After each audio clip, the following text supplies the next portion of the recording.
तो हेलो दोस्तों, कैसे हैं आप सभी। आई होप आप सब ठीक हैं।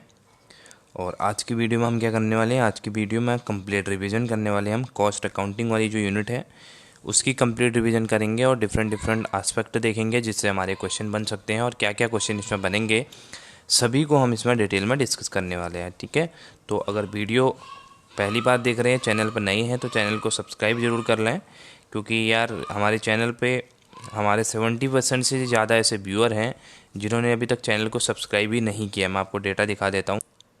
ये देखिए गाइस, हमारे चैनल पे नॉट सब्सक्राइब्ड वाले हमारे 79.6% हैं, जबकि सब्सक्राइब्ड वाले वो व्यूअर हमारे 20% ही हैं। तो प्लीज़, आप लोगों का पैसा नहीं खर्च हो रहा, फ्री हम आपके लिए एफर्ट कर रहे हैं, तो आप इतना तो कर ही सकते हैं। चैनल को सब्सक्राइब जरूर कर लें, ठीक है। और तो चलिए स्टार्ट करते हैं हमारे आज के क्वेश्चन। उससे पहले अगर आपको किसी प्रकार की कोई क्वेरी है आपके पास, तो इस नंबर पे व्हाट्सएप कर सकते हैं मुझे। साथ ही ये पीपीटी आपको मिल जाएगी टेलीग्राम चैनल पे, जिसका लिंक डिस्क्रिप्शन बॉक्स में आपको मिल जाएगा। आज का जो पहला क्वेश्चन है आपका कॉस्ट अकाउंटिंग से रिलेटेड, वो है आपका basic objective of the cost accounting. हमारी जो बेसिक ऑब्जेक्टिव होता है कॉस्ट अकाउंटिंग का, वो क्या होता है। टैक्स कंप्लाइंस होता है, फाइनेंशियल ऑडिट होता है, कॉस्ट असर्टेनमेंट होता है, या प्रॉफिट एनालिसिस होता है। तो जो हमारा बेसिक ऑब्जेक्टिव है वो हमारा कॉस्ट असर्टेनमेंट का होता है, क्योंकि इसके अंदर हम क्या करते हैं, अपनी कॉस्ट निकालते हैं हम किसी भी यूनिट की, किसी भी जो हमने अपना प्रोडक्शन करना है तो उसकी हम यहाँ पे गुड्स की कॉस्ट को असर्टेन करते हैं। तो ये बेसिक से हमारा ऑब्जेक्टिव होता है कॉस्ट अकाउंटिंग करने का। ऑप्शन नंबर सी इसके अंदर, एक सेकेंड, हाँ, ऑप्शन नंबर सी इसके अंदर सही बनेगा। Basic objective of cost accounting is cost ascertainment. It involves the ascertainment of the cost of every job, order, product, process और सर्विस। ठीक है ना। तो इस केसेस में ये अलग अलग तरीके से कॉस्ट को असर्टेन करता है, चाहे वो जॉब कॉस्ट हो, ऑर्डर कॉस्ट हो, प्रोडक्ट कॉस्ट हो, प्रोसेस कॉस्ट हो, सर्विस कॉस्ट हो, या कुछ और। ठीक है। नेक्स्ट क्वेश्चन है process costing is suitable for. यहाँ पे बोला गया है प्रोसेस कॉस्टिंग किसके लिए सुटेबल होता है, क्योंकि कॉस्टिंग के अंदर हम पढ़ते हैं एक प्रोसेस कॉस्टिंग भी होती है हमारी। उसके अंदर बेसिकली होता क्या है, हमारा जो प्रोडक्ट होता है वो फिनिश्ड गुड बनने के लिए अलग अलग प्रोसेस से यहाँ पे गुजरता है। Process A, process B, process C. Last में जब प्रोडक्ट फिनिश हो जाता है तो फिनिश्ड गुड के रूप में उसको यहाँ पे चार्ज किया जाता है। तो इस तरह से ये प्रोसेस के थ्रू गुजरता है। तो इसमें से आपको कौन सा ऑप्शन सही लग रहा है जिसके अंदर प्रोसेस कॉस्टिंग यूज की जाती है।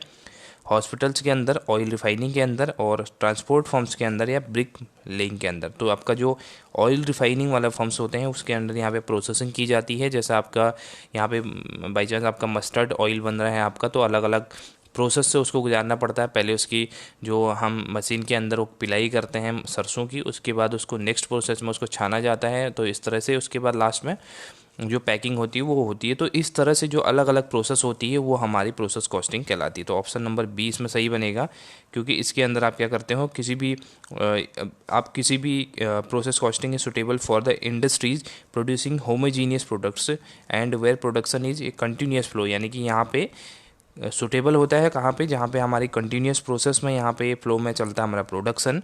साथ ही प्रोडक्ट हमारा होमोजीनियस प्रोडक्ट होता है। होमोजीनियस का मतलब एक जैसा प्रोडक्ट होता है। जैसे हमने ऑयल की बात करी, तो वो ऑयल जब तक फिनिश्ड गुड यहाँ पे बन जाएगा तब तक वो जो प्रोसेस है वो सिर्फ उस प्रोडक्ट के लिए ही होएगी। तो इस तरह से ऑप्शन नंबर बी इसमें सही बनेगा। नेक्स्ट क्वेश्चन है cost classification can be done. यहाँ पे बोला गया है कॉस्ट क्लासिफिकेशन कितने तरीके से यहाँ पे किया जाता है, 2 वेज या 3 वेज, 4 वेज या सेवरल वेज। तो इसका सही आंसर जो बनेगा वो ऑप्शन नंबर डी बनेगा, क्योंकि हम कॉस्ट का क्लासिफिकेशन अलग अलग तरीके से कर सकते हैं। जैसी हमारी कैटेगरीज होगी उस हिसाब से उसका क्लासिफिकेशन किया जा सकता है। जैसे कि आप देख सकते हैं यहाँ पे कॉस्ट क्लासिफिकेशन इकोनॉमिक्स के हिसाब से हम देखें तो हमारे क्या होती है, फिक्स्ड होती है, वेरिएबल होती है, अपॉर्चुनिटी कॉस्ट होती है, प्रोडक्शन कॉस्ट होती है, संक कॉस्ट होती है। On the other hand accounting के प्रोस्पेक्टिव से हम देखें तो यहाँ पे डायरेक्ट कॉस्ट होती है, इनडायरेक्ट कॉस्ट होती है। तो ये कुछ कॉस्टिंग होती है जिसमें वेरियस हमारे वेज होते हैं कॉस्टिंग करने के, और ये हमारे अकॉर्डिंग टू आवर वर्क ये वेरी करते रहते हैं। तो ये इसका सही आंसर में क्या बनेगा, option number D. Next question है direct expenses are also called. Direct expenses आपके क्या कहलाते हैं, मेजर एक्सपेंसेज कहलाते हैं, चार्जेबल होते हैं, ओवरहेड एक्सपेंसेज होते हैं, या सन्ड्री एक्सपेंसेज होते हैं। तो ये आपका इसमें बनेगा ऑप्शन नंबर बी आपका राइट आंसर बनेगा, क्योंकि ये चार्जेबल एक्सपेंसेज होते हैं, डायरेक्ट एक्सपेंसेज होते हैं, और ये डायरेक्टली आपके प्रोडक्ट से चार्ज किए जाते हैं। यानी कि जो आपके प्रोडक्ट को बनाने के लिए यहाँ पे एक्सपेंस बियर करने पड़ते हैं, वो हमारे डायरेक्ट एक्सपेंस होते हैं। ये डायरेक्टली प्रोडक्ट की मैन्युफैक्चरिंग से रिलेटेड होते हैं, इसलिए इनको डायरेक्ट एक्सपेंस यहाँ पे बोला जाता है। तो सही ऑप्शन क्या बनेगा आपका, चार्जेबल एक्सपेंसेस सही ऑप्शन बनेगा। तो ऑप्शन नंबर बी इसमें सही बन जाएगा। नेक्स्ट क्वेश्चन है indirect material used in production is classified as. यहाँ पे बोला गया है जब भी हम क्या करते हैं प्रोडक्शन की प्रोसेस कर रहे हैं उसके अंदर हम इनडायरेक्ट मटेरियल को इंक्लूड कर रहे हैं, तो वो हमारा इनडायरेक्ट मटेरियल किस फॉर्म में क्लासिफाई किया जाएगा। ऑफिस ओवरहेड हो जाएगा, सेलिंग ओवरहेड होगा, डिस्ट्रीब्यूशन ओवरहेड होगा या फैक्ट्री ओवरहेड होगा। तो इस केस में जो हमारा इनडायरेक्ट मटेरियल बनता है वो आपका क्या बनेगा, indirect material option number D में सही हो जाएगा, यानी कि फैक्ट्री ओवरहेड का पार्ट होगा। क्योंकि इसमें एक्सप्लेनेशन देख सकते हैं आप, indirect material used in the production is classified as a factory overhead. Indirect materials are materials used in the production process but are not directly traceable to the product. यानी कि ये इनडायरेक्ट नेचर के होते हैं और directly ये product की manufacturing से रिलेटेड नहीं होते हैं, इसलिए इनको इनडायरेक्ट मटेरियल यहाँ पे बोला जाता है। बट ये आपके प्रोडक्ट के फाइनल मैन्युफैक्चरिंग के लिए यहाँ पे यूज किए जाते हैं, और इसलिए ये आपका बन जाएगा ऑप्शन नंबर डी इसमें राइट हो जाएगा, फैक्ट्री ओवरहेड। ठीक है, और डायरेक्ट वाले आपके डायरेक्टली प्रोडक्ट से यहाँ पे एसोसिएटेड होते हैं। नेक्स्ट क्वेश्चन है warehouse rent is a part of. यहाँ पे बोला गया जब भी आप वेयर हाउस यहाँ पे रेंट पे लेते हो और उसका रेंट जो आप पे करते हो तो उसकी किसका पार्ट बनेगा, प्राइम कॉस्ट का, फैक्ट्री कॉस्ट का, डिस्ट्रीब्यूशन कॉस्ट का, प्रोडक्शन कॉस्ट का। तो वेयर हाउस हम किस लिए लेते हैं, वेयर हाउस हम लेते हैं अपने जो गुड्स हमने प्रोड्यूस किए हैं उसकी जो सेलिंग एंड डिस्ट्रीब्यूशन हमने करनी है, तो उसके लिए हम उसको स्टोरेज करते हैं और उसी के लिए वेयर हाउस का यहाँ पे यूज किया जाता है। तो ये कैसे कॉस्ट बनेगी आपकी, डिस्ट्रीब्यूशन कॉस्ट का पार्ट बनेगी, क्योंकि इसके अंदर हम क्या करते हैं अपने प्रोडक्ट को फिनिश्ड गुड में बदलने के बाद हम उसको सेल आउट करने के लिए अलग अलग वेयर हाउस में इकट्ठा करते हैं और अपनी कन्वीनियंट के अकॉर्डिंग उनको सेल आउट करते हैं अपने रिटेलर्स को। तो ऑप्शन नंबर सी इसमें सही बन जाएगा। नेक्स्ट क्वेश्चन है indirect material scrap is adjusted along with. यहाँ पे बोला गया है इनडायरेक्ट मटेरियल का जो स्क्रैप होता है, स्क्रैप मतलब जो आपका बचा हुआ होता है, जो एक तरह से आप कह सकते हो कि कबाड़ का जो है, कबाड़ में जो बेचा जाता है स्क्रैप हो गया, इसको कैसे एडजस्ट किया जाएगा।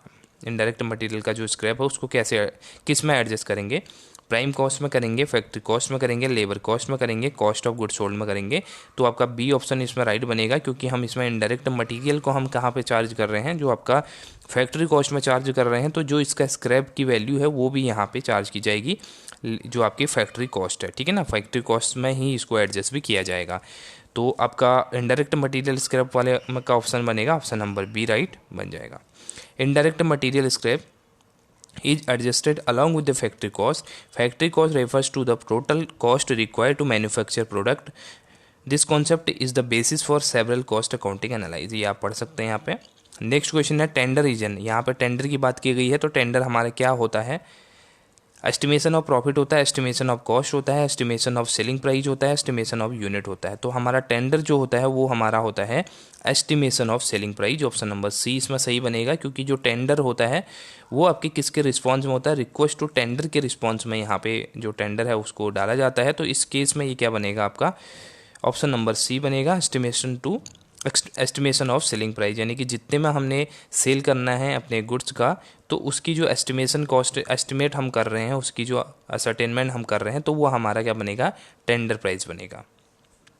नेक्स्ट क्वेश्चन है total of all direct cost is termed at. यहाँ पे जब भी हम क्या करते हैं टोटल डायरेक्ट कॉस्ट को ऐड कर लेते हैं तो वो हमारे क्या बनती है, प्राइम कॉस्ट बनती है, वर्क कॉस्ट बनती है, कॉस्ट ऑफ सेल्स बनती है, कॉस्ट ऑफ प्रोडक्शन बनती है। तो इस केस में आपका ऑप्शन नंबर ए सही हो जाएगा, क्योंकि इस केस में आपका प्राइम कॉस्ट का पार्ट बनता है जब भी हम क्या करते हैं अपने टोटल हम डायरेक्ट कॉस्ट को यहाँ पे प्लस करते हैं। आपने कॉस्ट शीट यहाँ पे देखी होगी, जब भी हम टोटल अपने डायरेक्ट कॉस्ट को हम क्या करते हैं यहाँ पे प्लस करते हैं तो हमारे पास प्राइम कॉस्ट बनती है। प्राइम कॉस्ट के बाद जब हम क्या करते हैं अपने फैक्ट्री के ओवरहेड को यहाँ पे ऐड करते हैं, इसमें फैक्ट्री ओवरहेड को हमने ऐड किया तो ये फैक्ट्री कॉस्ट बनती है। उसके बाद हम ऑफिस के जो ओवरहेड है उसको ऐड करते हैं तो ऑफिस कॉस्ट बन जाती है लास्ट में। फिर उसके बाद उसका कॉस्ट ऑफ जो फिनिश्ड गुड है उसको ऐड करने के बाद हमारे इस तरह से कॉस्ट ऑफ सेल्स तक की प्रोसेस पूरी होती है। तो ये पूरा जो है आपका कॉस्ट शीट का कॉन्सेप्ट होता है। इसके अंदर हम डायरेक्ट कॉस्ट को जब सब ऐड कर लेते हैं तो ये प्राइम कॉस्ट का पार्ट बनता है। ऑप्शन नंबर ए इस केस में सही। चलिए नेक्स्ट क्वेश्चन है audit fees is a part of. Audit fees किसका पार्ट होता है आपसे पूछा गया है। वर्क्स ऑन कॉस्ट होता है, सेलिंग ओवरहेड होता है, डिस्ट्रीब्यूशन ओवरहेड होता है या एडमिनिस्ट्रेशन ओवरहेड का पार्ट होता है। देखिए ऑडिट कहाँ पे कराया जाता है, ऑडिट आपके ना तो फैक्ट्री में होता है, ठीक है। ऑडिट जो बेसिकली एसोसिएटेड होता है आपके ऑफिस से रिलेटेड होता है, क्योंकि एडमिनिस्ट्रेशन डिपार्टमेंट ही ऑडिट के लिए यहाँ पे अपॉइंट करता है, तो इसके लिए ये खर्चा भी हमारा एडमिनिस्ट्रेशन ओवरहेड के पार्ट में चले जाता है, क्योंकि ये हमारा बेसिकली एक प्रोफेशनल जो होता है प्रोफेशनल फीस होती है, ऑडिटर की जो फीस होती है, इस केस में इसको एडमिनिस्ट्रेशन के ऊपर में ओवरहेड में ही चार्ज किया जाएगा। तो ऑप्शन नंबर डी इस केस में सही बनेगा, ठीक है। अगर क्वेश्चन पसंद आ रहे हैं तो वीडियो को लाइक भी कर देना। Cost accounting concept include all of the following except, यहाँ पे बोला है कॉस्ट अकाउंटिंग में हमारे क्या क्या चीज़ें इंक्लूडेड होती हैं, ये सब दी हैं, और इसमें से एक ऐसी चीज़ है जो कॉस्ट अकाउंटिंग में इंक्लूडेड नहीं है, तो कौन सा वो है? प्लानिंग होती है, कंट्रोलिंग, प्रॉफिट शेयरिंग या प्रोडक्ट कॉस्टिंग। देखिए प्लानिंग तो हमें करनी ही पड़ेगी कॉस्ट अकाउंटिंग के अंदर, चाहे हम कुछ भी यहाँ पे निकाल रहे हैं। कंट्रोलिंग भी होती है, कंट्रोलिंग के बिना हमारी अकाउंटिंग नहीं हो सकती है, तो प्रॉफिट शेयरिंग इसका पार्ट नहीं बनता है, और सारे इसके तीनों पार्ट बनते हैं। प्लानिंग, कंट्रोलिंग और प्रोडक्ट कॉस्टिंग सारे पार्ट बनेंगे, बट जो प्रॉफिट शेयरिंग का पार्ट है वो इसका कॉस्ट अकाउंटिंग का पार्ट नहीं होता है, ठीक है। चलिए नेक्स्ट क्वेश्चन है, toy manufacturing industry should use. यहाँ पे बोला गया है जब भी हम कोई खिलौने की इंडस्ट्री देखते हैं तो उसको कैसी यहाँ पे जो पॉलिसी है उसको कैसी कॉस्टिंग है उसको यूज करना चाहिए। यूनिट कॉस्टिंग करनी चाहिए उसको, प्रोसेस कॉस्टिंग करनी चाहिए, बैच कॉस्टिंग करनी चाहिए या मल्टीपल कॉस्टिंग करनी चाहिए। तो देखिए टॉय मैन्युफैक्चरिंग वाले कंपनी क्या करती हैं, जैसे उनको एक ही टॉय बनाना होता है ना, एक टॉय उनको बनाना है तो वो वैसा ही टॉय उनके पास 1000 की क्वांटिटी में वो बनाते हैं, एक ही जैसा टॉय, उनको सेम कलर सेम फीचर सब कुछ सेम, तो वो टॉय बनाते हैं वो एक लाइन में, ठीक है ना, उसमें कोई डिस्क्रिमिनेशन नहीं होता है, तो अलग अलग तरीके से ऐसे चलता है। तो इस जो प्रोसेस है उसको बोला जाता है हमारा बैच कॉस्टिंग। ये बैच में यहाँ पे कॉस्टिंग करते हैं, जिसकी वजह से यहाँ पे एक टॉय को मैन्युफैक्चर किया जाएगा, सिंगल सिंगल नहीं कर सकते, तो एक पूरे बैच में कुछ क्वांटिटी के टॉयज़ को मैन्युफैक्चर किया जाएगा। उसके बाद दूसरी तरह के जो टॉयज़ हैं उनका दूसरे बैच बना के यहाँ पे मैन्युफैक्चरिंग की जाती है। Toy manufacturing industry should use batch costing. Batch costing is another form of job costing. ये आपका जॉब कॉस्टिंग का अनदर फॉर्म होता है। Under this method homogeneous product are taken as a cost unit. A batch consist of a specific number of product और unit और article. ये आपको यहाँ पे साफ साफ बता दिया गया है। तो इस तरह से इसमें बैच कॉस्टिंग में किया जाता है, और इसका दूसरा नाम है, दूसरा जो फॉर्म है वो जॉब कॉस्टिंग है। इसको आप यहाँ पे याद रखेंगे। नेक्स्ट क्वेश्चन है, the ascertainment of the cost after they have been incurred is known as. यहाँ पे बोला गया है जब भी आपकी कोई कॉस्ट है वो यहाँ पे इनकर्ड हो चुकी है, यानी कि उसको आपने खर्चा कर लिया है, उस कॉस्ट को आप बियर कर चुके हो, उसके बाद उसकी असर्टेनमेंट कर रहे हो, यानी कि उसके बाद आप उसकी कैलकुलेशन कर रहे हो, उसकी आप यहाँ पे असर्टेनमेंट कर रहे हो, तो वो कैसी कॉस्ट आपकी बनेगी? मार्जिनल कॉस्टिंग है, हिस्टोरिकल कॉस्टिंग, संक कॉस्ट या नोशनल कॉस्ट। तो ये आपका हिस्टोरिकल कॉस्टिंग का पार्ट होता है, क्योंकि मार्जिनल कॉस्टिंग में तो हम क्या करते हैं, अपनी जो एक्स्ट्रा यूनिट है उसकी कॉस्टिंग यहाँ पे करते हैं मार्जिनल, ठीक है ना। एक एक्स्ट्रा यूनिट बनाने के लिए कितनी कॉस्ट यहाँ पे निकल के आती है, तो उसको मार्जिनल कॉस्टिंग के अंदर हम देखते हैं। और इसके अलावा आपका जो हिस्टोरिकल कॉस्टिंग होती है ये तब असर्टेन की जाती है जब आपने वो वाली कॉस्ट इनकर्ड कर ली है, उसके बाद उसकी हम कैलकुलेशन कर रहे हैं। पहले कॉस्ट इनकर्ड हुई, उसके बाद ही उसकी असर्टेनमेंट हो रही है, तो इस केस में ये हिस्टोरिकल कॉस्ट बनती है। संक कॉस्ट आपका क्या होता है, वो कॉस्ट होती है जो आपकी हो चुकी है, उससे दोबारा आप क्या कर सकते हो, उसको आप एक तरह से दोबारा रिकवर नहीं कर सकते हो, वो आपकी संक कॉस्ट हो सकती है। ये आपकी इस तरह से ऑप्शन नंबर बी आपका सही आंसर बनता है। Time keeping refers to, time keeping क्या मतलब होता है टाइम कीपिंग का, ये आपसे पूछा गया है। Time spend by worker on the job, time spend by worker on the factory, time spend by workers without work, time spend by worker of their job. यहाँ पे देखिए टाइम कीपिंग का क्या मतलब है, इसका ये मतलब है कि जितना भी वर्कर ने फैक्ट्री में यहाँ पे टाइम स्पेंड किया उसको हम टाइम कीपिंग बोलते हैं। तो ऑप्शन नंबर बी इस केस में सही बनता है, क्योंकि यहाँ पे प्रॉपर रिकॉर्ड रखा जाता है कि एक जो वर्कर है वो यहाँ पे टाइम फैक्ट्री में कितना टाइम स्पेंड कर रहा है, उसी हिसाब से उसका जो वेजेज है वो यहाँ पे तय किया जाता है। उसके हिसाब से अलग अलग यहाँ पे वेजेज के प्लान भी हैं, ठीक है, उनके क्वेश्चंस भी हम देखेंगे, बट यहाँ पे जो कॉन्सेप्ट पूछा गया वो सिर्फ टाइम कीपिंग का है, तो उसको ध्यान में रखना। नेक्स्ट क्वेश्चन है, bonus under Rowan scheme. Rowan scheme के अंदर बोनस किस तरह से दिया जाता है? As a proportion of the standard time to actual time, as a proportion of actual time to standard time, as a proportion of time saved to standard time, as a proportion of standard time to time saved. तो ये आपका option number इसमें बनेगा C option सही, क्योंकि इसके अंदर क्या क्या as a proportion of time save to standard time, ये इसका यहाँ पे कॉन्सेप्ट होता है। बोनस दिया जाता है रोवन स्कीम के अंदर, जो आपका नॉर्मल वेज है वो तो पेमेंट किया ही जाएगा, उसके अलावा जो एक्स्ट्रा टाइम सेव किया गया उसके अलग से यहाँ पे बोनस दिया जाता है। और इसका जो डिटेल है यहाँ पे लिख दिया मैंने। Bonus under Rowan scheme is paid as a proportion of the time save to standard time in the Halsey plan. Bonus is usually set at 50% of the time save. देखिए जो हॉलसे प्लान है ना, हॉलसे प्लान के अंदर जो time save का है उसका 50% यहाँ पे बोनस के तौर पे दिया जाता है। It does not serve as a strong incentive, यानी कि ये ज़्यादा स्ट्रॉन्ग इंसेंटिव नहीं देता है कौन सा, हॉलसे प्लान। बट जो बोनस प्लान है इसके अंदर आपका एक अच्छा प्रोपोर्शन में वेज दिया जाता है। जितना भी टाइम उन्हें यहाँ पे सेव किया गया है, that proportion of the wages of the time taken with the time saved bs to the standard time। ठीक है ना, तो जितना टाइम सेव किया उसका स्टैंडर्ड टाइम के कंपैरिजन में यहाँ पे जितना पैसा बनता है उतना एक्स्ट्रा बोनस यहाँ पे दिया जाता है। जबकि ये आपका हाल से प्लान के अंदर सीधे 50% ही आपका दिया जाएगा, बट इसके अंदर आपका 100% पे किया जाएगा जितना भी आपने टाइम सेव किया है in proportion to standard time. तो आपका ऑप्शन इसमें सही कौन सा बनेगा, ऑप्शन नंबर सी आपका सही है, as a proportion of time saved to standard time under Rowan scheme. Next question देखते हैं। The loss which arise in manufacturing activity on account of inherent nature of the product is. यहाँ पे बोला गया है कि जो आपका लॉस अराइज होता है मैन्युफैक्चरिंग एक्टिविटी में बेसिकली देखा जाता है इनहेरेंट नेचर का होता है, जो कि ठीक है ना प्रोडक्ट के इनहेरेंट नेचर का, तो ये आपका नॉर्मल लॉस होता है, अबनॉर्मल लॉस होता है, नेट लॉस होता है, ग्रॉस लॉस होता है।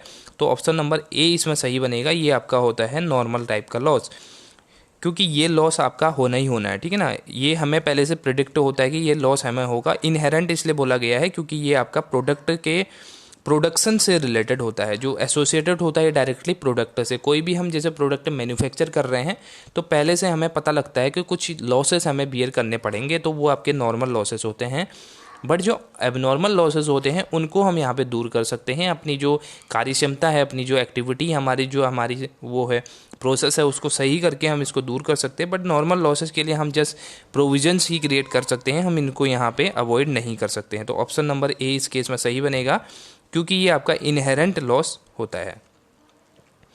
The loss which arise in manufacturing activity on account of the inherent nature of the product is normal loss. Normal loss means that loss which is inherent in the processing operation, right? It can be expected or anticipated in advance। यहाँ पे बोला गया है ये आपके expected nature के होते हैं, एंटिसिपेट किया जा सकता है इनको एडवांस में। ठीक है ना, जैसे हम अलग अलग अपने प्रोविजंस क्रिएट करते हैं तो वो प्रोविजंस एंटिसिपेटेड होते हैं एक तरह से। इनके लिए जो लॉसेस हमें होने वाले हैं उनके लिए हम पहले से तैयारी करके चलते हैं, और हमें ये एक तरह से हमारे लिए एक्सपेक्टेड टाइप के होते हैं नॉर्मल लॉसेस। ठीक है, ऑप्शन नंबर ए सही बनेगा। Factory overhead can be charge on the basis of. अब यहाँ पे जब हम कॉस्ट का असर्टेनमेंट करते हैं, कॉस्ट शीट जब हम प्रिपेयर करते हैं तो उसमें यहाँ पे हमें कुछ रेट तो गिवन होते हैं, बट कुछ रेट गिवन नहीं होते हैं, हमें अपने अकॉर्डिंग उसको चार्ज करना होता है। उसके कुछ रूल्स हैं यहाँ पे। तो फैक्ट्री ओवरहेड को जब हमें चार्ज करना है तो किस पे हम चार्ज करेंगे, मटेरियल कॉस्ट पे, लेबर कॉस्ट पे, प्राइम कॉस्ट की, या डायरेक्ट एक्सपेंसेस पे। तो इसको चार्ज किया जाता है हमारे ऑप्शन नंबर ए पे, जो हमारा मटेरियल कॉस्ट होती है उस पर हमारी फैक्ट्री ओवरहेड को चार्ज किया जाता है। हमें फैक्ट्री ओवरहेड निकालने को बोला जाता है ना, क्योंकि हम क्या निकालेंगे, हम प्राइम कॉस्ट तक तो पहुंच गए हैं, उसके बाद हमें फैक्ट्री का भी तो निकालना पड़ेगा। फैक्ट्री ओवरहेड का जब अमाउंट निकालेंगे तभी हमारी फैक्ट्री कॉस्ट बनेगी, क्योंकि प्राइम कॉस्ट और फैक्ट्री ओवरहेड को ऐड करने के बाद फैक्ट्री कॉस्ट हमारी टोटल आएगी। तो ये फैक्ट्री ओवरहेड का अमाउंट हम किस पे चार्ज करेंगे, ये हमारे मटीरियल कॉस्ट के बेसिस पे चार्ज किया जाएगा। ठीक है, ये उसके प्रोपोर्शन में चार्ज किया जाता है। ऑप्शन नंबर ए इस केस में सही बनेगा। नेक्स्ट क्वेश्चन है, office and administrative expenses can be charge on the basis of. यहाँ पे बोला गया है जो आपके ऑफिस और एडमिनिस्ट्रेटिव एक्सपेंसेस हैं वो किस बेसिस पे चार्ज किए जाते हैं, मटेरियल कॉस्ट के बेसिस पे, लेबर कॉस्ट के बेसिस पे, प्राइम कॉस्ट के बेसिस पे, फैक्ट्री कॉस्ट के बेसिस पे। तो कौन सा इसमें सही होगा ऑप्शन, तो इसको चार्ज किया जाएगा आपके जो प्राइम कॉस्ट है उसके बेसिस पे इसको चार्ज किया जाता है। ठीक है, जो फैक्ट्री कॉस्ट का हमने फैक्ट्री ओवरहेड का बात किया वो हमारे मटेरियल कॉस्ट पे चार्ज किया जाएगा, और जो ऑफिस एंड एडमिनिस्ट्रेटिव एक्सपेंसेस हैं वो आपके प्राइम कॉस्ट पे चार्ज किए जाएंगे। राइट, तो ऑप्शन बनेगा ऑप्शन नंबर सी सही answer. Job costing used in, job costing कहाँ पे यूज करना ज़्यादा सुटेबल होता है, पेपर मिल्स में, केमिकल वर्क्स में, प्रिंटिंग वर्क्स में, या टेक्सटाइल में। देखिए इसका जो सही आंसर बनेगा आपका ऑप्शन नंबर सी बनेगा, क्योंकि प्रिंटिंग वर्क्स में आप क्या करते हो, अलग अलग आपको क्या करना होता है, एक तरह से हम कह सकते हैं कि जैसे न्यूज़पेपर की प्रिंटिंग होती है, तो न्यूज़पेपर की प्रिंटिंग एक पूरे बैच में होती है, यानी कि जॉब कॉस्टिंग होती है वहाँ पे, मतलब हम कह सकते हैं कि एक जॉब के हिसाब से वहाँ पे किए जाते हैं। जैसे पर डे के इतने न्यूज़पेपर निकालने हैं आपको, तो वो प्रिंट करने हैं, तो वो आपका जॉब का पार्ट होता है, ठीक है ना। तो इस तरह से ऑप्शन आपका क्या बनेगा, ऑप्शन नंबर सी आपका सही बनेगा जॉब कॉस्टिंग के केस में। A document which provides for a detailed cost centre and cost unit. ऐसा कौन सा आपका डॉक्यूमेंट होता है जो आपको डिटेल में बताता है कॉस्ट सेंटर और कॉस्ट यूनिट के बारे में? वो आपका टेंडर होता है, कॉस्ट शीट होती है, इनवॉइस होती है, प्रॉफिट स्टेटमेंट होता है, आपका होता है कॉस्ट शीट। कॉस्ट शीट के अंदर आप क्या करते हो, डिफरेंट डिफरेंट जो आपके हेड होते हैं उनके हेड्स के कितने एक्सपेंस हुए, कितने हेड से कौन सी कॉस्ट आई और कितना यहाँ पे निकल के आया, तो वो सब चीज़ें ऐड करते हैं अपने कॉस्ट शीट के अंदर। तो यही डॉक्यूमेंट आपका बताएगा जो डिटेल ऑफ कॉस्ट सेंटर है और कॉस्ट यूनिट है, कितने यूनिट, कितने कौन से सेंटर में कितनी यहाँ पे कॉस्ट निकल के आई है। Direct material easy. अब इसमें पूछा गया है आपसे कि डायरेक्ट मटेरियल क्या होता है। फिक्स्ड कॉस्ट होता है, वेरिएबल कॉस्ट होता है, सेमी वेरिएबल कॉस्ट होता है या सेमी फिक्स्ड कॉस्ट होता है। तो ये आपका होता है वेरिएबल कॉस्ट, क्योंकि डायरेक्ट मटेरियल क्या करते हो आप अपने अकॉर्डिंग यहाँ पे खरीदते हैं कि जितना आउटपुट हमें, जितना प्रोडक्शन हमें करना है, जितनी हमें सेलिंग हमारे पास डिमांड है, उस हिसाब से हम अपने डायरेक्ट जो मटेरियल है, रॉ मटेरियल बेसिकली, उसको यहाँ पे परचेज करते हैं और उसी के हिसाब से अपनी प्रोडक्शन भी स्टार्ट करते हैं। तो ये अलग अलग फर्म्स के लिए अलग अलग हो सकती है। इस केस में ये आपका होता है वेरिएबल कॉस्ट। तो ऑप्शन नंबर ए इसमें बनेगा आपका सही, सॉरी बी है वेरिएबल कॉस्ट, ठीक है। Direct material is a variable cost. Direct material cost is the cost of the raw material and components use to create a product, ठीक है। तो इस हिसाब से ये अलग अलग वेरी कर सकती है। आपके जो ईयरली है वो ईयरली वाइज भी वेरी कर सकती है और साथ ही आपके जो ऑर्डर वाइज भी वेरी कर सकती है, फर्म वाइज तो ये वेरी करेगी ही करेगी। According to which method of pricing issues is close to current economic value। यहाँ पे बोला गया है कौन सी ऐसी आपकी मेथड है जिसके अंदर आपकी प्राइसिंग इश्यू किससे रिलेटेड होते हैं, हमके करंट इकोनॉमिक वैल्यू से आपके क्लोज होते हैं काफ़ी। लास्ट इन फर्स्ट आउट जिसको हम लीफो मेथड बोलते हैं, फर्स्ट इन फर्स्ट आउट जिसको फीफो बोलते हैं, इसको हीफो बोला जाता है, highest in first out, weighted average price. तो इस केस में आपका क्या बनेगा, ऑप्शन नंबर ए सही बनेगा, क्योंकि last in first out LIFO का क्या मतलब होता है, जब भी हमारे प्राइसिंग में हाई हमें रेजिंग दिखते हैं, प्राइस बढ़ते हुए दिखते हैं, इन्फ्लेशन की कंडीशंस बेसिकली देखने को मिलती है, तो उस समय हमारे क्या होते हैं इकोनॉमिक जो करंट इकोनॉमिक वैल्यू से रिलेटेड होता है, तो उसमें हमें लास्ट इन फर्स्ट आउट का कॉन्सेप्ट यहाँ पे यूज करना पड़ता है अपने जो एक तरह से इकोनॉमिक कंडीशंस है उसको सही करने के लिए। तो ऑप्शन नंबर ए इसमें सही बनेगा। Material control involve. Material control क्या इन्वॉल्व करता है इसमें आपसे पूछा गया है। पहला है कंजम्पशन ऑफ मटीरियल, दूसरा है आपका issue of material, purchase of material या purchase storage and issue of material. तो मटेरियल कंट्रोल आपका ये तीनों यहाँ पे एक्टिविटी को करता है, परचेज करता है, स्टोरेज करता है और इश्यू करता है मटेरियल को। तो ये कंट्रोल के अंदर आपके तीनों चीज़ें इन्वॉल्व हो जाती हैं। ऑप्शन नंबर डी इस केस में सही बनेगा। नेक्स्ट क्वेश्चन है material requisition is meant for. Material requisition का क्या मतलब होता है हमारा, परचेज ऑफ मटेरियल होता है, supply of material from stores होता है, सेल ऑफ मटेरियल होता है, स्टोरेज ऑफ मटेरियल होता है। तो ये आपका ऑप्शन नंबर 20 में सही बनेगा। मटेरियल रिक्विजिशन का क्या मतलब है, इसका मतलब होता है जब भी हमें सप्लाई लेनी होती है अपने स्टोर से, जिसमें कि हमने अपने मटेरियल को स्टोर किया हुआ है, वहाँ से हमें गुड्स की जो रॉ मटेरियल है उसकी रिक्वायरमेंट होती है प्रोडक्शन के लिए, तो उसमें हमें मटेरियल रिक्विजिशन फॉर्म जो होता है वो फिल आउट करना पड़ता है। और जो हमारा मैन्युफैक्चरिंग डिपार्टमेंट है, बेसिकली जो प्रोडक्शन डिपार्टमेंट है आपका, वो यहाँ पे आपके स्टोर को लेटर देता है कि जो हमारे मैन्युफैक्चरिंग डिपार्टमेंट है, जो फैक्ट्री है, उसको यहाँ पे रॉ मटेरियल की ज़रूरत है, तो आपको रॉ मटेरियल इशू कर दिया जाता है। इसी को हमारा बोला जाता है material requisition. Material requisition in meant for supply of material from stores. A material requisition form is a source document that the production department uses to request material for manufacturing department. ठीक है ना, तो ये production department यहाँ पे request करेगा किसके लिए, मटेरियल के लिए, किसके लिए, मैन्युफैक्चरिंग डिपार्टमेंट के लिए, यानी कि मैन्युफैक्चरिंग प्रोसेस के लिए। तो ऑप्शन नंबर आपका बी इस केस में सही बनेगा। परपेचुअल इन्वेंट्री सिस्टम आपका क्या इन्वॉल्व करता है, ये आपसे पूछा गया है। परपेचुअल इन्वेंट्री सिस्टम का क्या मतलब होता है, bin card and store ledgers, bill of material and material requisition, purchase of requisition and purchase order, inward and outward invoice. तो जो आपका परपेचुअल इन्वेंट्री होता है वो आपका दो चीज़ें इंक्लूड करता है, बिन कार्ड और स्टोर लेजर। परपेचुअल इन्वेंट्री का क्या ये मतलब होता है कि जो हमारे इन्वेंट्री है वो एक कंटिन्यूस बेसिस पे चलते जा रही है। जो सेल्स और परचेज हो रहा है हमारे, मतलब जो हम कह रहे हैं कि रिक्विजिशन हमारा प्रॉपर रूप से चल रहा है, तो इस केस में बिन कार्ड और स्टोर लेजर दोनों इश्यू किए जाते हैं। इन दोनों का डिफरेंस आगे क्वेश्चन में मैंने डाला हुआ है, उसमें आपको समझ में आ जाएगा कि ये दोनों में क्या डिफरेंस होने वाला है। तो इसका अभी क्वेश्चन अटेम्प्ट करेंगे। इस केस में परपेचुअल इन्वेंट्री का जब भी केस आएगा तो आप इस ऑप्शन को चूज करना, बिन कार्ड और स्टोर लेजर इसके अंदर यूज किए जाते हैं as a tool. Next question है आपका, LIFO method of pricing of material is more suitable. ये मैंने पहले ही आपको एक्सप्लेन कर दिया। लीफो मेथड कब आपका सुटेबल होता है, जब आपके क्या है material prices are rising, material prices are falling, constant हैं या फ्लैक्चुएटिंग है। तो ये आपका मटेरियल के प्राइस जब भी राइजिंग होंगे यानी कि बढ़ेंगे तो उस केस में आपका लीफो मेथड ज़्यादा यूज में आएगा, क्योंकि लास्ट इन फर्स्ट आउट का मेथड होता है।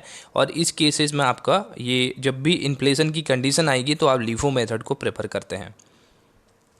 नेक्स्ट क्वेश्चन है, average method of pricing the material issue is useful when. यहाँ पे बोला गया है एवरेज मेथड ऑफ प्राइसिंग आपसे पूछा गया है कब यहाँ पे यूजफुल होगी, जब material prices are rising, material falling, material prices are constant, material prices are fluctuating.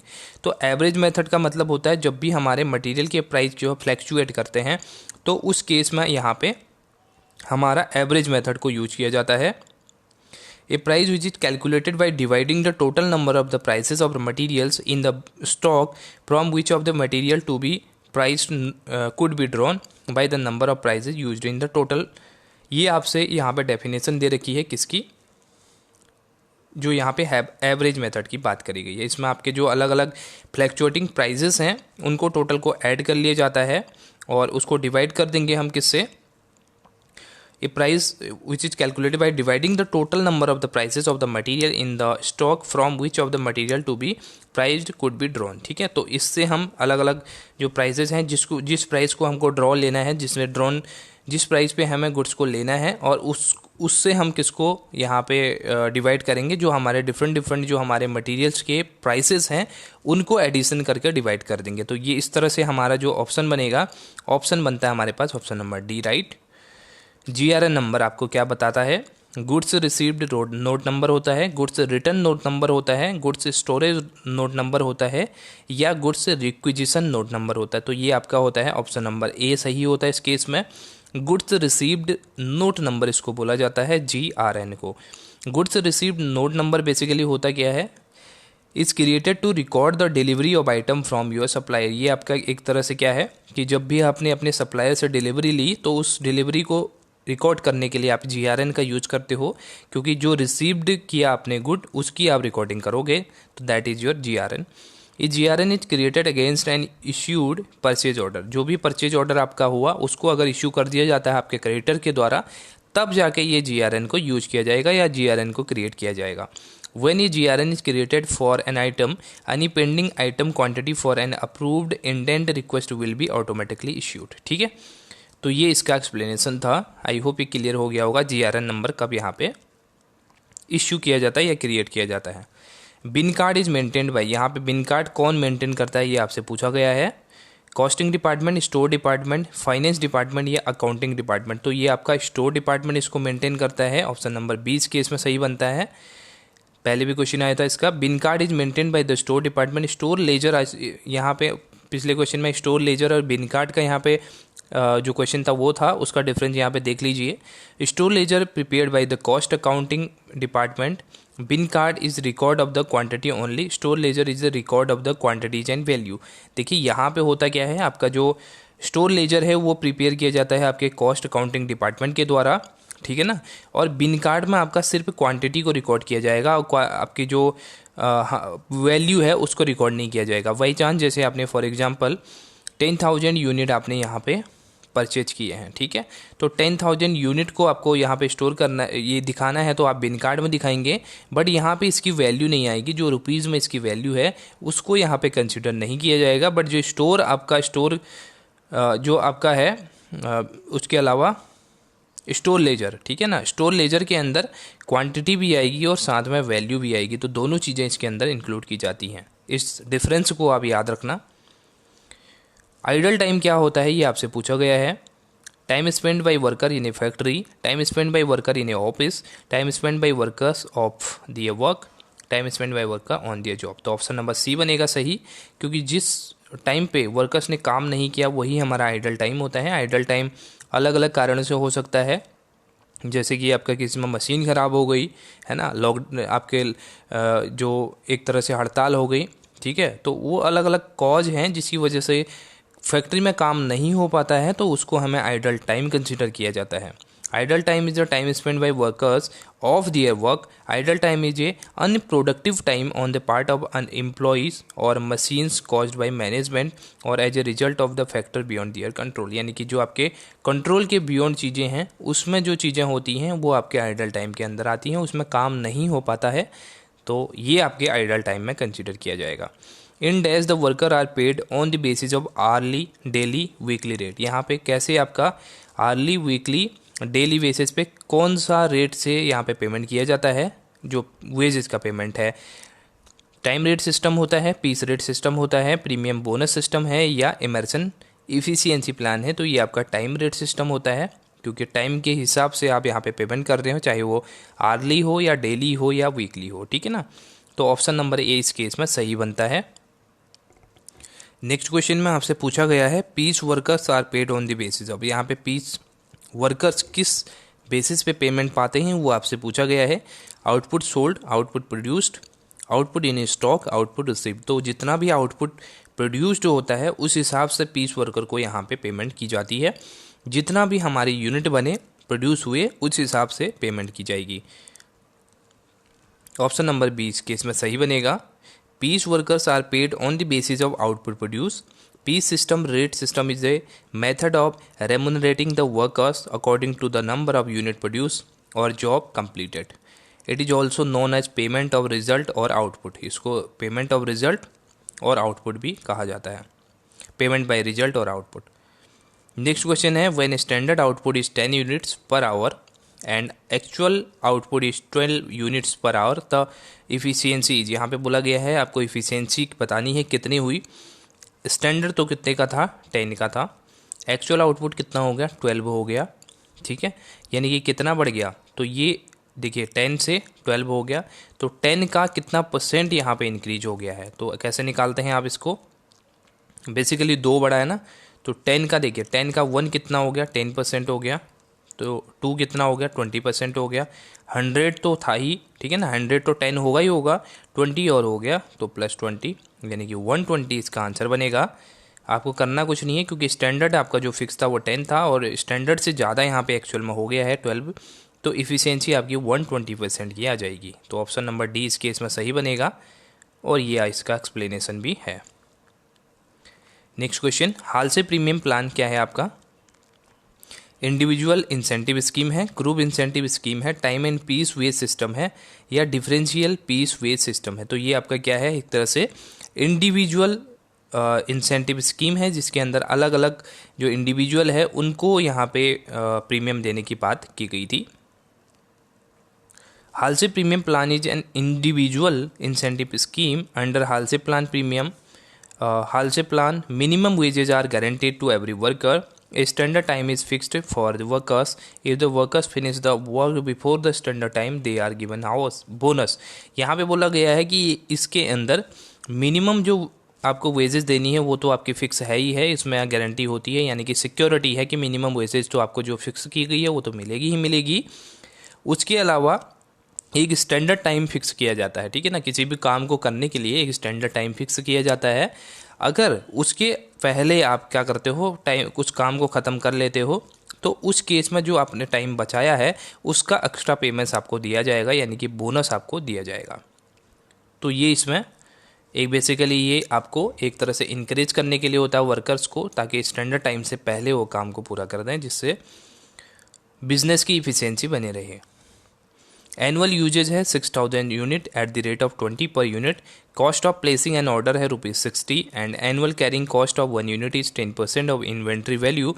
आपको इकोनॉमिक ऑर्डर क्वांटिटी निकालनी है, यानी कि हमें बोलते हैं EOQ। ये क्वेश्चन ऐसे क्वेश्चन मैंने पहले भी करवाए हैं। इसका फॉर्मूला मैंने आपको बताया था 2UP डिवाइडेड बाई S होता है। अब इस केस में आपको दिया क्या क्या है, ये देखिए 6000 यूनिट दी है, यानी कि U की वैल्यू आपको 6000 दी है।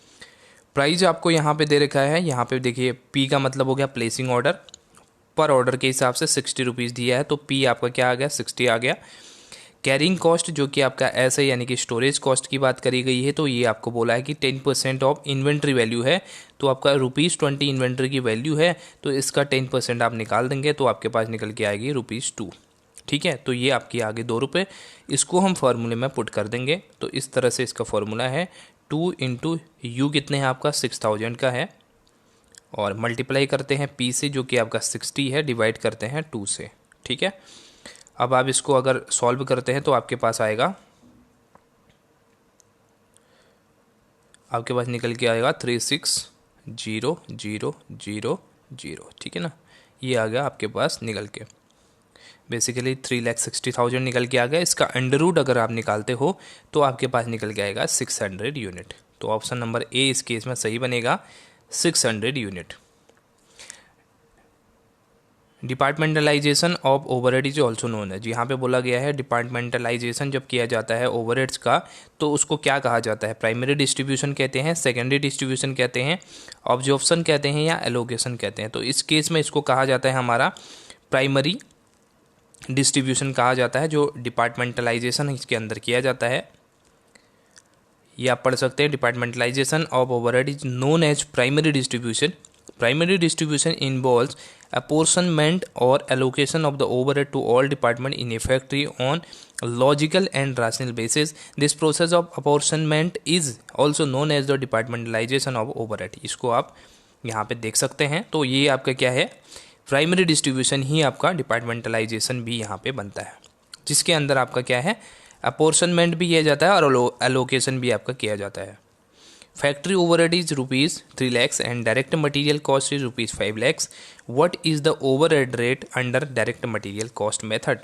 यहाँ पे बोला गया है आपका फैक्ट्री ओवरहेड आपका 3 lakhs रुपीज़ है और डायरेक्ट मटेरियल कॉस्ट आपका 5 lakhs है। तो आपसे रेट पूछा है, ओवरहेड रेट आपसे पूछा गया है, तो इसका सॉल्यूशन यहाँ पे दिया गया है। देखिए ओवरहेड का रेट आप किस पे निकालते हो, सीधा सा जो हमने पहले फंडा क्लियर किया था उसके अंदर डायरेक्ट मटेरियल पे हम ओवरहेड का रेट निकालते हैं। ठीक है ना, तो इस केस में आप क्या करेंगे, बेस आपका क्या बनेगा, डायरेक्ट मटेरियल का डायरेक्ट मटेरियल का बनेगा, और ऊपर जो कॉस्ट आएगी आपकी फैक्ट्री ओवरहेड की आएगी, जो कि ऑलरेडी इसमें दी गई है। ठीक है, बेस का यहाँ पे ध्यान में रखना, बेस आपका बनता है डायरेक्ट मटेरियल का। तो 3 lakhs को क्या करेंगे आप, 3 lakhs तो ऊपर आ जाएगा, 5 lakhs आपका नीचे आ जाएगा डिनोमिनेटर में, मल्टीप्लाई बाई 100 कर देंगे परसेंटेज के लिए। तो इसको जब आप सॉल्व करते हैं तो आपके पास निकल के आएगा 60% की जो अमाउंट है वो यहाँ पे निकल के आती है। तो ऑप्शन आपके पास क्या बन जाएगा, ऑप्शन नंबर आपके पास सी यहाँ पे राइट हो जाएगा इस केस में।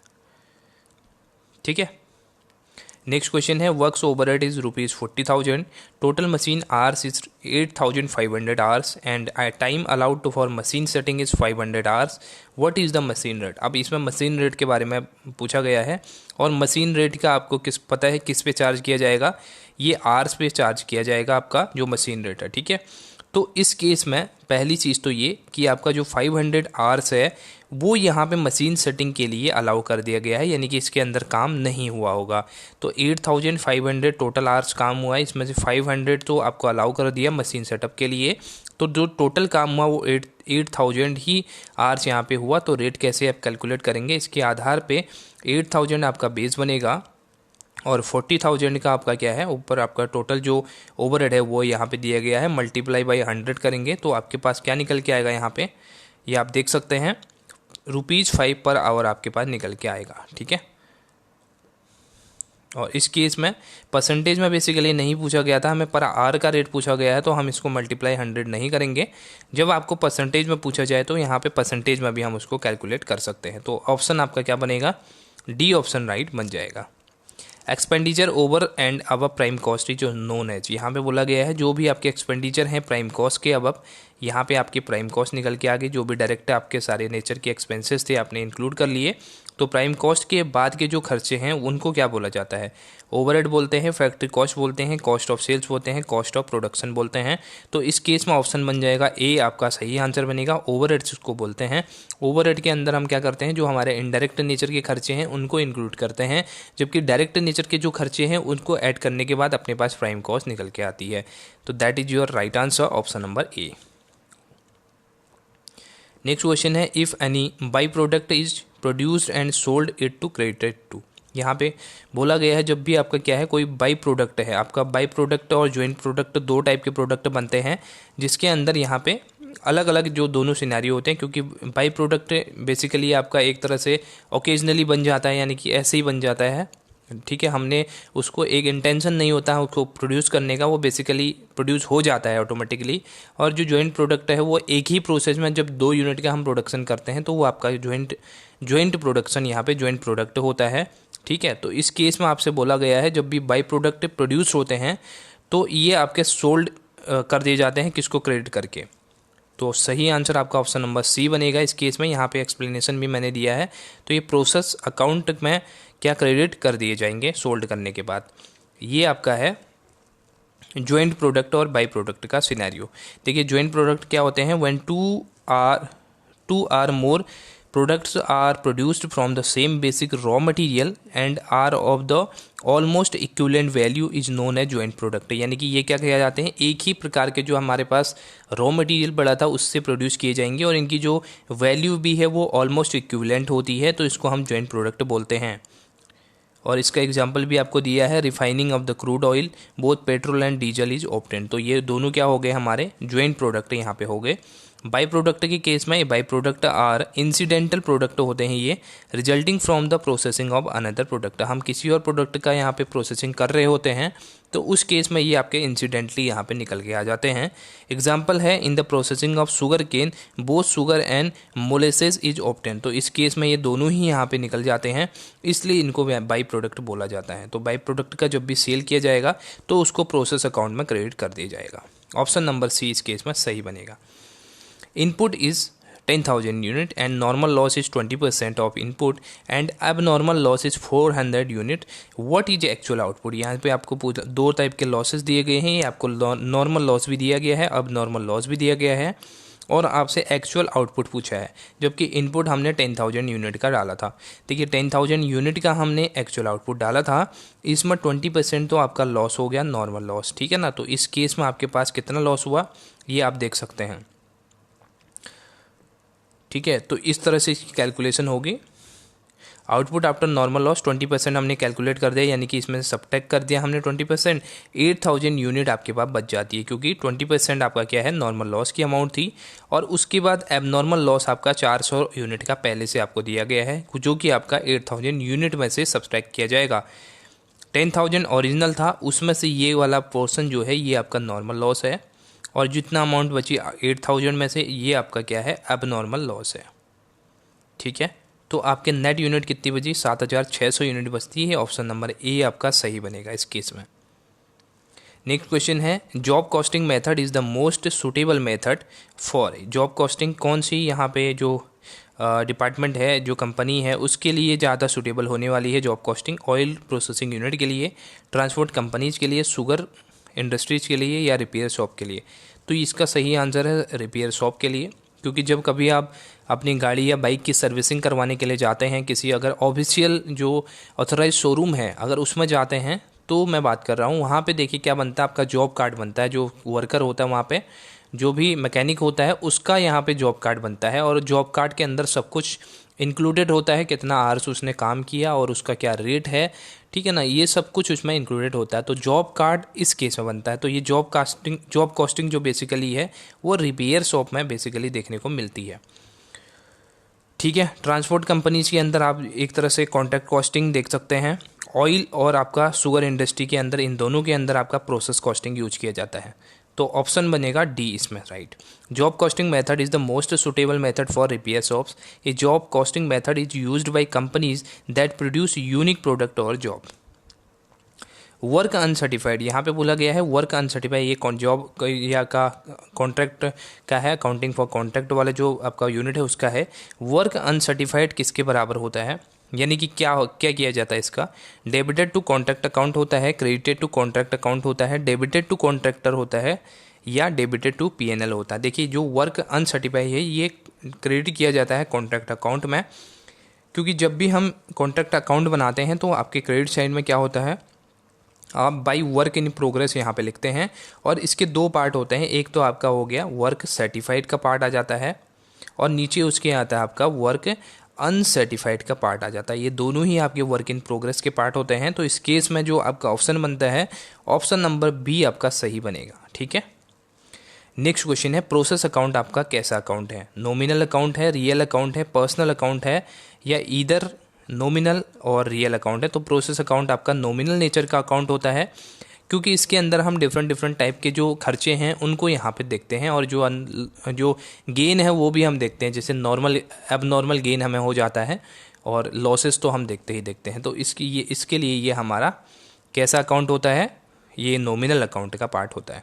Process account is a nominal account, a process account which is similar to ledger account in financial accounting is an equivalent of a nominal account. ठीक है, नेक्स्ट क्वेश्चन है profit to be transfer to PNL account if the contract is completed to the extent of only 20% is. यहाँ पे बोला गया है जब आपका कॉन्ट्रैक्ट कितना कंप्लीट है, 20% कंप्लीट है, तो आपका कितना प्रॉफिट आपको पीएनएल में ट्रांसफ़र किया जाना चाहिए, नील 20%, 25%, 75%। तो 20% के कंप्लीटेड में आपका नील होना चाहिए, कोई भी प्रॉफिट आप पीएनएल में ट्रांसफ़र ना करें। ठीक है, ये यहाँ पे कुछ रूल्स हैं, मैं दिखा देता हूँ।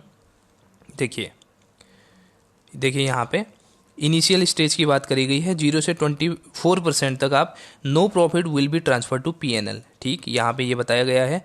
और work done but not substantial, यानी कि 25% से 49% के बीच में 1/3 ऑफ आपका जो है, जो भी आपने काम कंप्लीट किया है, वर्क कंप्लीट किया है, उसका 1/3 आप क्या करेंगे, यहाँ पे ट्रांसफ़र करेंगे।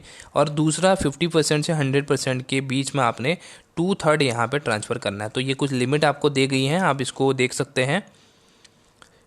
तो इस केस में क्या बनेगा आपका, क्योंकि 25% तक नहीं है, ये 25% से लेस है, तो इस केस में नील वाला ऑप्शन सही बनेगा, option number A. Next question है डायरेक्ट मटेरियल कॉस्ट दी गई है आपको $75,000 and direct manufacturing labour is $2,20,000 है।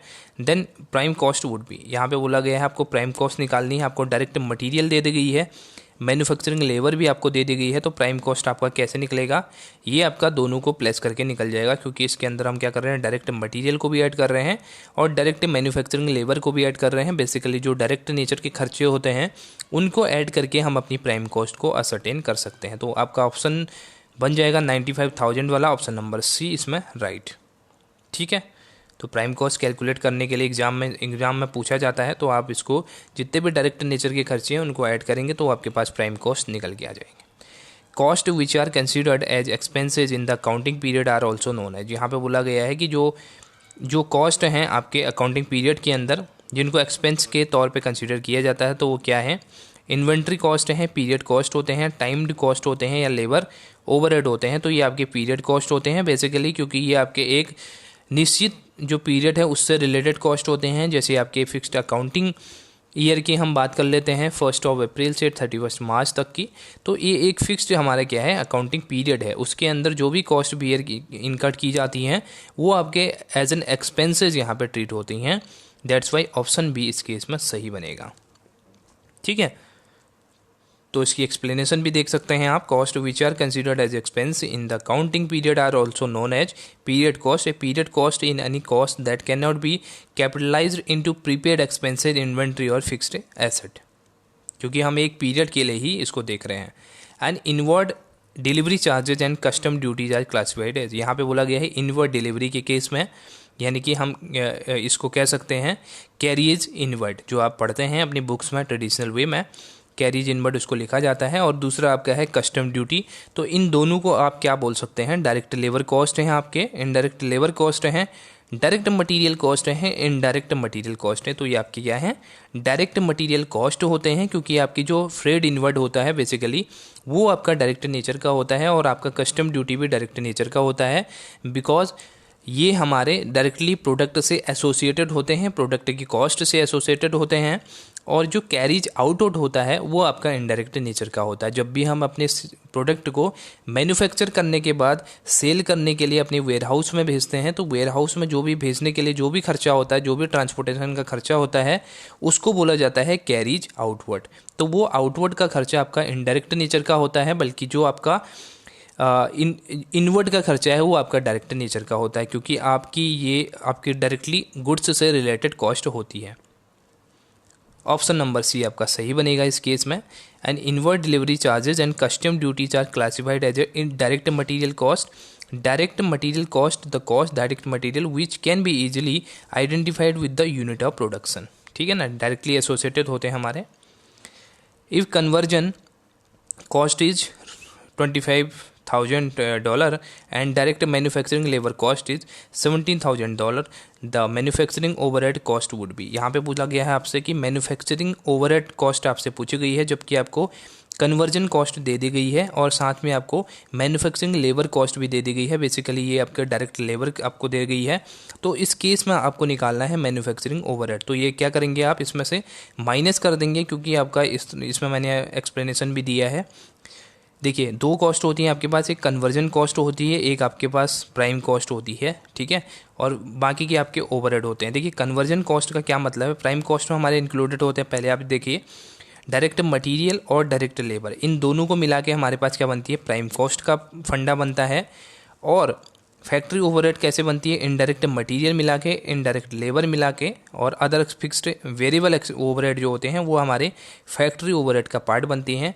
बट जब हम क्या करेंगे, इसमें से हमने क्या ले लिया, डायरेक्ट लेबर को हमने उठा लिया, ठीक है ना, और यहाँ से ये तीनों ही पार्ट हमने उठा लिए। तो ये चार चीज़ें मिलके हमारे पास कन्वर्जन कॉस्ट बनती है।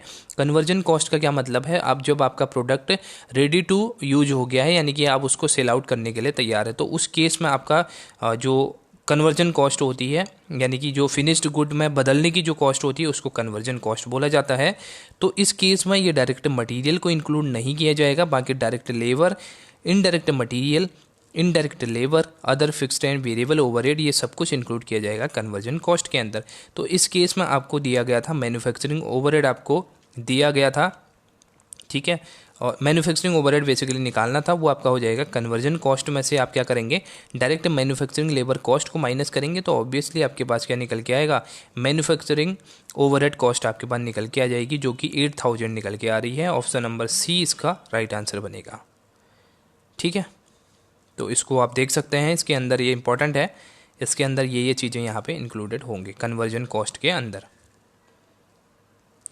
नेक्स्ट क्वेश्चन है, for companies in service sector cost which is not considerable is. यहाँ पे सर्विस सेक्टर के अंदर कौन सी कॉस्ट कंसिडरेबल नहीं होती, यानी कि कौन सी कॉस्ट कंसिडर नहीं की जाती है। इन्वेंट्रीबल कॉस्ट होती है, फिनिश्ड कॉस्ट होती है, फैक्ट्री ओवरहेड कॉस्ट होती है, या मैन्युफैक्चरिंग ओवरहेड कॉस्ट होती है। तो ऑप्शन नंबर इसमें बनेगा ऑप्शन नंबर ए आपका सही बनेगा, क्योंकि कंपनी के केस में हमारी इन्वेंट्रीबल कॉस्ट नहीं होती है, क्योंकि हम इन्वेंट्रीबल कॉस्ट को हम क्या बोलते हैं, inventory cost also known as product cost. तो इसको प्रोडक्ट कॉस्ट भी बोलते हैं। Refer to the direct cost associated with the manufacturing of the product for revenue generation, यानी कि ये हमारी क्या कॉस्ट होती है, जो डायरेक्टली हमारे प्रोडक्ट के मैन्युफैक्चरिंग से रिलेटेड होती है, इसलिए सर्विस सेक्टर में इसको इंक्लूड नहीं किया जाता है। बाकी की जो चीज़ें हैं वो सर्विस सेक्टर में इंक्लूड की जाएंगी, जैसे कि आपका फिनिश्ड कॉस्ट है, फैक्ट्री ओवरहेड कॉस्ट है, मैन्युफैक्चरिंग ओवरहेड कॉस्ट है। बट जो इन्वेंट्रिएबल कॉस्ट है आपका, वो यहाँ पे आपका गुड्स वाले डिपार्टमेंट से रिलेटेड होता है, प्रोडक्शन से रिलेटेड। ठीक है, सो गाइज ये थे हमारे कुछ MCQ रिलेटिंग जो हमारे कॉस्ट अकाउंटिंग था।